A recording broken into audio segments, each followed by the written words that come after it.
హైదరాబాద్ మియాపూర్ బాలిక హత్య కేసులో సంచలన విషయాలు వెలుగులోకి వస్తున్నాయి. తన కూతురు తప్పిపోయిందని తండ్రి నరేష్ ఫిర్యాదు చేశాడని చెప్తున్నారు పోలీసులు. తండ్రిపై అనుమానం రావడంతో అదుపులోకి తీసుకుని తమదైన స్టైల్లో విచారించారు పోలీసులు.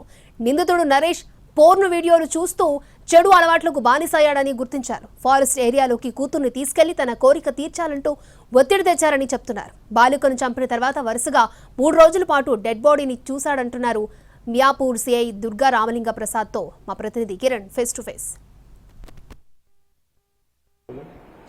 మియాపూర్ పోలీస్ స్టేషన్ పరిధిలోని నడిగడ్డ తాండా వద్ద అత్యంత దారుణ ఘటన వెళ్లి చూసింది. సొంత కూతుర్నే తండ్రి అతి కిరాతంగా హతమార్చాడు. ప్రస్తుతం పోలీసులు అరెస్ట్ చేసి అతన్ని రిమాండ్ తరలించారు. ఇదే అంశంపై మనతో మాట్లాడేందుకు మియాపూర్ సిఐ దుర్గారాం గారు వారితో మాట్లాడదాం. ఈ పాప మిస్సింగ్ కేసు ఎప్పుడు నమోదైంది, అలాగే తండ్రి హంతకుడని మీరు ఏ విధంగా నిర్ధారించారు? అమ్మాయి వాళ్ళ father on 7th of this month వాళ్ళ పాప మిస్ అయింది అని చెప్పి కంప్లైంట్ ఇవ్వడంతో మేము కిడ్నాప్ కింద కేసు నమోదు చేయడం జరిగింది.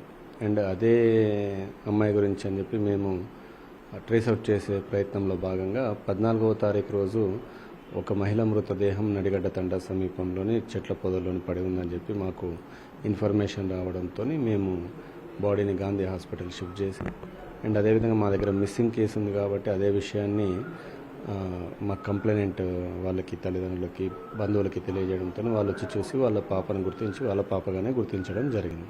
అండ్ వాళ్ళ ఫాదరే అమ్మాయిని 10 గంటలకి తన యొక్క బండి మీద ఎక్కించుకొని అటువంటి అడవిలోకి తీసుకువెళ్ళడం అనేది రికార్డ్ అయింది.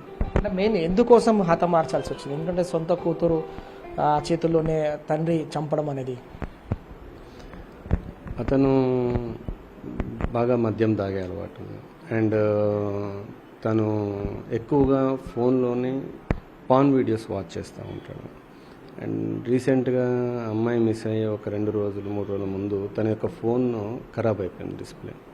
సో రోజు తనకి ఆ పాన్ వీడియోస్ చూసే అలవాటు ఉండడంతో ఆపుకోలేక ఇలా జరిగింది.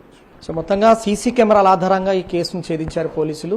మిస్సింగ్ కేసు కాస్త హత్య కేసుగా నమోదు చేసుకుని సీసీ కెమెరాల ఆధారంగా దర్యాప్తు చేసి నిందితుడు బాలిక తండ్రి నరేష్ని అరెస్ట్ చేసి రిమాండ్ తరలించారు. వీడియో జర్నలిస్ట్ జిల్లా రాజేష్తో కిరణ్, NTV, హైదరాబాద్.